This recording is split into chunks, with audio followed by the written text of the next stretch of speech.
everybody, this is Rhonda A. White, your life and business optimizer. And I want to thank you for joining me for another session of I Am P.A.T.E.N.T.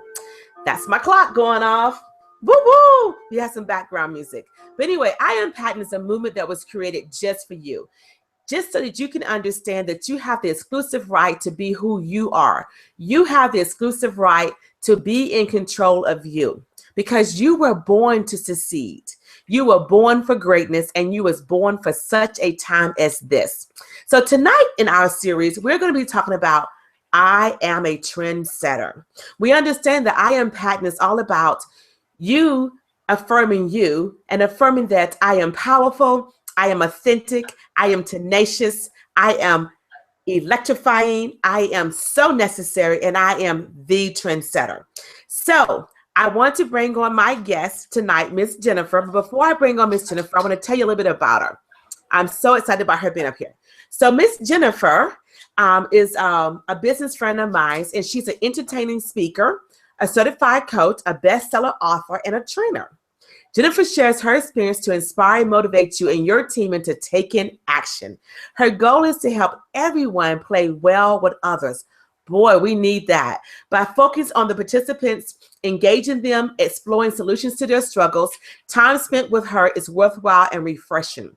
Jennifer loves to facilitate workshops or act as an entertaining speaker for your next event or meeting. She can customize a session just for you. After a stellar career in the housing industry, Jennifer launched her own consulting business, incorporating what she had learned along the way and seeking out more information that she only dreamed she had known all those years. She has a host of different clients in the real estate industry, from Kansas City to Fort Worth to Oklahoma, the Oklahoma Federal Executive Board, the leadership class, just a host of people. She's a certified coaching specialist, a certified professional behavior analyst, and a facilitator for Change Styles Indicator and DISC Behavior Assessment. Please welcome me and joining our guest tonight, Miss Jennifer Takagi. Hey, Jennifer. Hi, Rhonda. Well, thank you so much for inviting me to be part of this telesummit. I'm thrilled to be putting this together, and it was really an eye-opening experience for me just getting the information together. I selected the topic, I am the trendsetter, and I mainly picked it because I never considered myself to be a trendsetter at all. So this was totally outside my box, and that's what we've been doing, is reaching outside the box. So I guess I need to start with answering the question, what is a trendsetter? A trendsetter is somebody who sets up what the styles are going to be. They wear the first outfit, the first dress, but it also ties to what people are thinking and what their ideas are and how they're going to move forward. Over the years, we've had many timeless trendsetters. Jackie Kennedy, Gloria Vanderbilt, Maya Angelou, Martin Luther King Jr., Grace Kelly. I'm sure President Obama is going to be joining that list just any time. When we think about current trendsetters, we think about Kim and Khloe Kardashian. I say that because they're on TV all the time. If they come out with a new outfit, people rush to buy it. They rush to look just like them. When we watch the Academy Awards, the Golden Globes, CMA Awards, they always have the red carpet. What happens on the red carpet? Well, your movie stars, your singers, your directors, they all show up in new, fabulous clothes. And what are they doing? They're setting a trend. By the end of the week, if not the end of the month, there are designers out there trying to copy all those dresses and ties and outfits and the cuts of the suit to have them in mainstream stores by the end of the month. Everybody wants to wear what whomever is wearing on the red carpet. But I think about it, and am I a trendsetter? Have I ever been a trendsetter? No, I'm not a trendsetter. I'm a conformist. When I was in college, I worked for a special collection in the library, and the curator and librarian was Dr. Roller. And he asked me one day, Jennifer, are you a conformist? No, a 21-year-old. We are devastated to be called a conformist. No, I am not a conformist. I am not, absolutely not. And he said, well, do you make good grades? Well, yes, of course I make good grades. What do you think I'm doing here in college? I'm making my grades. I've always made my grades. Well, then you are a conformist. That's all there is to it.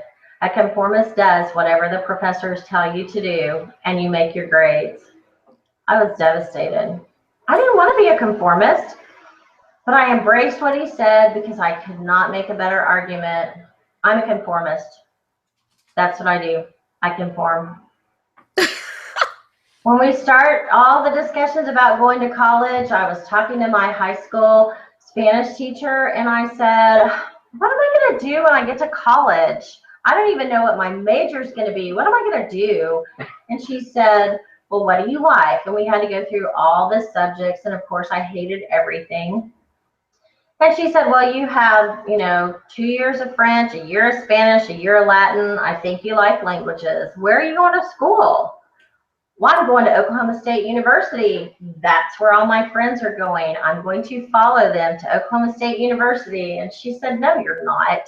Go get a form right now. You're applying to the University of Oklahoma. You're going to major in French and Spanish, and that's what you're going to do. Go get the form. I got the form, I filled it out, and I was immediately accepted to the University of Oklahoma, majoring in French, minoring in Spanish. Yes, I did exactly what I was told. I was not a trendsetter. I was a conformist. I did what I was told. A few weeks later, the same Spanish teacher said, hey, fill out this little form. It came in the mail, and it's only for students about a school in Mexico, and I want to find out what it's all about. So you need to fill this out for me and then bring me the packet. No problem. I filled it out, mailed it off. I came out from school one day, and there's a huge envelope on the bar, and my mom says, hey, what is that? And I looked at it, and I said, oh, that's for my Spanish teacher. It's about a school in Mexico. I ordered it for her. I'll take it to class tomorrow. And off I went to my part-time job. I came home, and my mom's best friend had been in town, and Mom said, Laura Sand and I have been reading through this, and we think you should go to school in Mexico, and I filled out the paperwork. You just need to sign it, and you're going. What? I'm going to school in Mexico? I had summer plans. No. I was a conformist. I followed what my mom said, and I went to school in Mexico. I came back and started at the University of Oklahoma 2 or 3 weeks later, and I continued my path of being a conformist. And I dated a guy. It's always about a guy. It's always a guy. It is always about a guy, isn't it? It's always about a guy. And it's always about a guy. We make our choices based on guys. And he left me, and he moved to Nice, France to teach English. And I was devastated. So I decided I was going to go to school out of the country again, too. That's what I was going to do. So I started saving my money, my $1.95 an hour part-time job. I was saving. And I distinctly remember it was Easter Sunday, and I was digging in my purse for something, and my little savings passbook popped out of my purse onto the table, which some of these youngsters may not know what a savings passbook is, but back in the day, we had little savings passbooks. And my dad snatched it and starts flipping through it.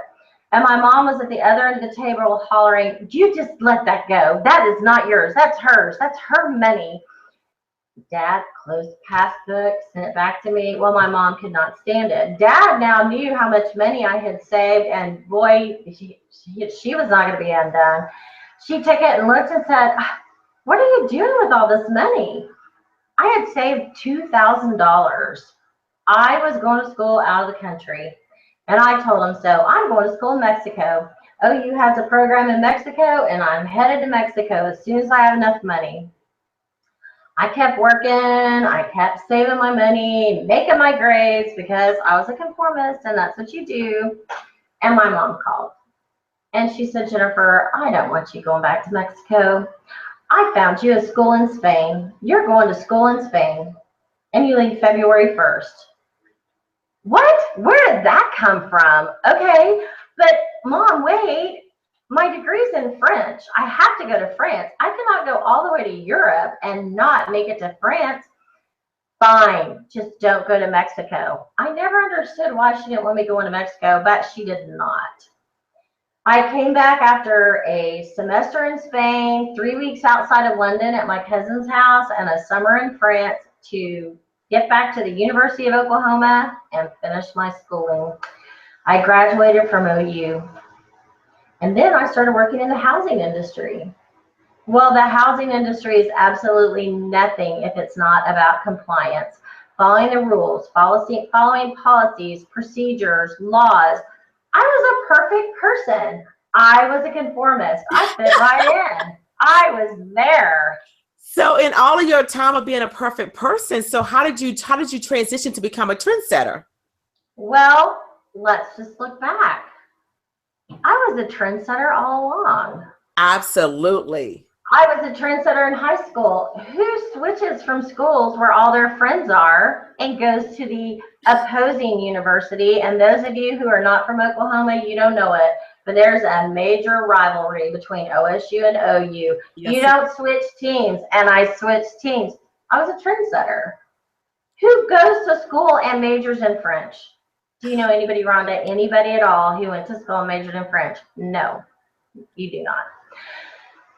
Who goes to school in Europe and Mexico? Nobody. You don't know anybody who does that. There are a few here and there, but we don't know those people. Those aren't just normal people like us. No.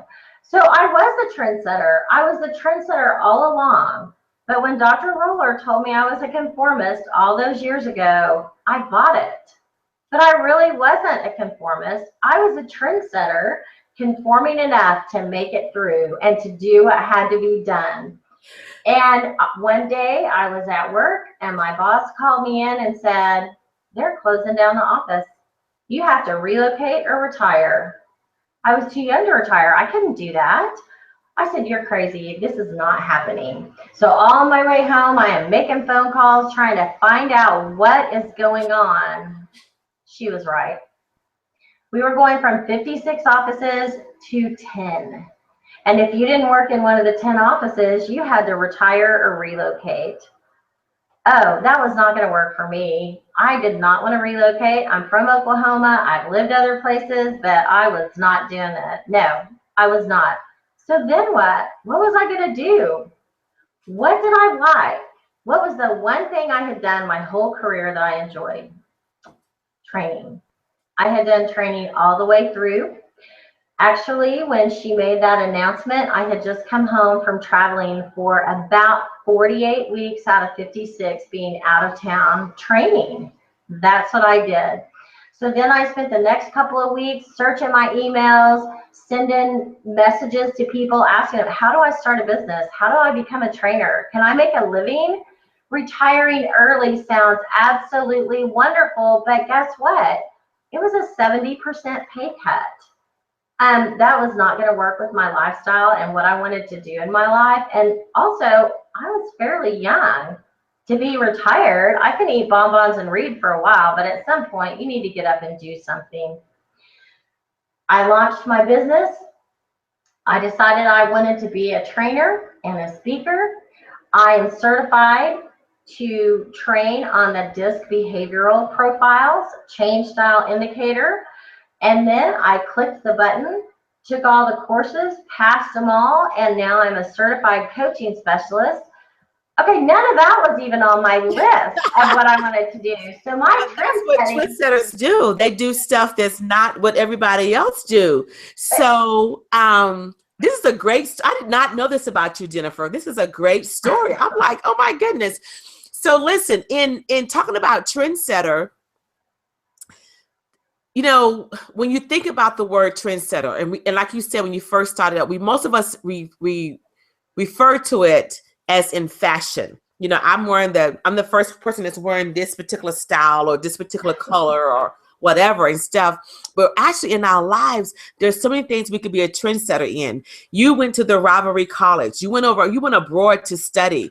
You could be the trendsetter in your family and your finances. Let's just say everybody in your family did not handle money very well, but you were the first person who had a savings account and actually saved money. Think about it. You were a young kid making $1.95 an hour part-time and saved $2,000. I opened my first savings account in first grade because I got a job babysitting. Trendsetter.